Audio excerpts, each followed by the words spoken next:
How to return Temu items. Hi everyone, welcome back to our channel. In today's video I'll simply guide you through the steps on how you can return Temu items, so make sure to watch the video till the very end.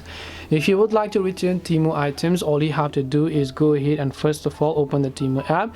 Now it also depends upon which stage your order or your product is in and which condition as well, because if it's already been past the product policy or the refund policy for the product, you will not be able to return them, such as maybe a week or two.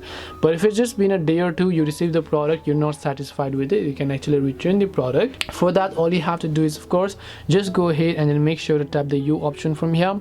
Once you tap the U option from here, you can just go to this your orders tab. When you go to this your orders tab, you'll be able to see all the orders that you've currently made, and once you find the specific order that you've made, you'll be able to cancel them accordingly as well, or you'll also be able to find the return button next to the order that you've made and delivered as well. This way you'll be able to go ahead and then basically return items on Temu. Hope this video was very helpful.